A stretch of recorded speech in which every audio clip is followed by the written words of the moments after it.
Dear student, আজি মই তোমালোকৰ কাৰণে আন এটি ভিডিও লৈ আহিছো আৰু আজিৰ ভিডিওত আমি আলোচনা কৰিম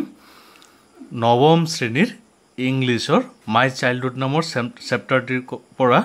আটাইতকৈ ইম্পৰ্টেন্ট চাই কিছুমান এমসিকিউ গতিকে তোমালোক সকলোৱে ভিডিওটি হেহলৈ চাবা পৰীক্ষাত ইয়াৰ পৰাই আহিব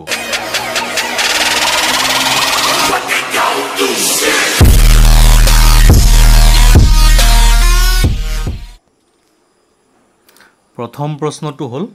Abdul Kalam's father was Jalaluddin, Zainal Abidin, Jalaluddin, Samsuddin, Nasiruddin. Abdul Kalamor দেউতাক কোন আছিল ইয়াৰ শুদ্ধ অপশনটো হৈছে এ Zainal Abidin তোমালোক সকলোৱে চেপ্টাৰটিত পাইছে Question number 2 APJ Abdul Kalam was the dash of India Abdul Kalam ভাৰতবৰ্ষৰ dash আছিল A Prime Minister B President C Home Minister D Chief Justice option B শুদ্ধ Question number 3 Abdul Kalam was born into a dash family A Kannada B Assamese C Marathi D Tamil ইয়াৰ শুদ্ধ answer হৈছে option D Tamil Question number 4 The name of Kalam's mother was Kalamor মাকৰ নাম আছিল A Asiamma B Asifa C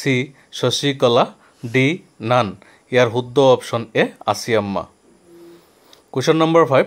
Kalam's ancestral house was situated in dash street Kalamor পৈতৃক ঘৰখন যিখন আছিল সেইখন অৱস্থিত আছিল A church B school C temple D Moscow streetত আছিল Question number 6 APJ Abdul Kalam was born in the year Abdul Kalamor জন্ম হৈছিল 1939 1938 1831 1931 শুদ্ধ option D 1931 Question number 7 Shiva Prakashan became a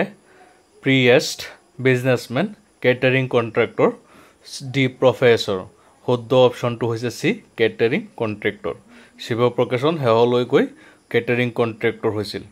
Question number 8 Samsuddin is Abdul Kalam's Samsuddin Abdul Kalamor dash আছিল A cousin B uncle C brother-in-law D father শুদ্ধ অপশনটো হৈছে A cousin Question number 9 The demand for dash increased in the market during Second World War দ্বিতীয় বিশ্বযুদ্ধৰ সময়ত মাৰ্কেটত ডেশৰ demand বৃদ্ধি হৈছিল A wheat B tamarind seed C newspaper D gas Question number 10 Kalam inherited faith in goodness and deep kindness from his option A father B brother C sister D mother ইয়াৰ শুদ্ধ অপশনটো হৈছে D mother Question number 12 Indians will build their own India who said this কথাৰ কোনে কৈছিল A Shiva Subramania Iyer B Jawaharlal Nehru C Mahatma Gandhi D APJ Abdul Kalam শুদ্ধ option Mahatma Gandhi Question number 13 Abdul Kalam went to dash for higher studies option A Madras B Ramnathpuram C Chennai D Kanyakumari Abdul Kalam উচ্চ শিক্ষাৰ কাৰণে Ramnathpuramলৈ গৈছিল Question number 14 Who started a business of transporting the pilgrims pilgrim সকলক ট্ৰান্সপৰ্টৰ ব্যৱস্থা কোনে কৰি দিছিল A APJ Abdul Kalam B Shiva Prakashan C Aurobindan D Ramananda Question number 15 When did Kalam become India's 11th president Question ভাৰতবৰ্ষৰ 11 number president Kalam কেতিয়া হৈছিল শুদ্ধ আনসাৰটো হৈছে 2002 Question number 16 What kind of person was Shiva Subramania Shiva Subramania কেনেকুৱা person আছিল ইয়াত option কেইটা দি দিয়া হৈছে তাৰে অপশন নম্বৰ সি হৈছে শুদ্ধ তোমালোক আটাই লিখি লৈ হিকিবা ইয়াৰ পৰাই পৰীক্ষাত আহিব Question number 17 What was Kalam's age during the Second World War দ্বিতীয় বিশ্বযুদ্ধৰ সময়ত কালামৰ বয়স কিমান আছিল অপশন ডি শুদ্ধ 8 বছৰ এই কেইটা কোৱেশ্চন আনসাৰ তোমালোকৰ কাৰণে অত্যাৱশ্যকীয় ভালকে শিকিবই লাগিব Question number 18 When was Kalam's ancestral house built কালামৰ যেটো পৌৰহিক ঘৰ আছিল ancestral house আছিল হেতু কেতিয়া বনোৱা হৈছিল এটো হৈছে in the middle of 19th century শুদ্ধ option C question number 19 which word in the lesson means unnecessary ইয়াত অপশ্যন দিয়া হৈছে কোনটো অপশ্যন শুদ্ধ হ'ব তোমালোকে লিখিবা সেইকাৰণে মই এনসাৰ কৰি দিয়া নাই মাত্ৰ এটা কুৱেশ্যনৰ এনসাৰ তোমালোকৰ কাৰণে এৰি দিছো তোমালোকে ইয়াৰ কমেন্ট কৰি জনাবা কিন্তু question number 20 who spoke Khalil Gibran's word your children are not কিতাবত দিয়া আছে কোনে কৈছিল কথাষাৰ শিৱ সুব্ৰমণিয়াই কৈছিল শামসুদ্দিনে কৈছিল শুদ্ধ অপশ্যনটো হ'ব সি কালামৰ দেউতাকে কৈছিল question number 21 what kind of a person was Kalam's father কালামৰ দেউতাক কেনেকুৱা ব্যক্তি আছিল ইয়াত চাৰিটা অপশ্যন দিয়া আছে তাৰে ডি নম্বৰটো শুদ্ধ তোমালোক সকলোৱে চেপ্টাৰটো পঢ়িলে ইয়াৰ বিষয়ে জানা তেওঁৰ দেউতাকৰ বিষয়ে লিখা হৈছে who was Kalam's close friend তলৰ অপশ্যনবিলাকৰ পৰা কালামৰ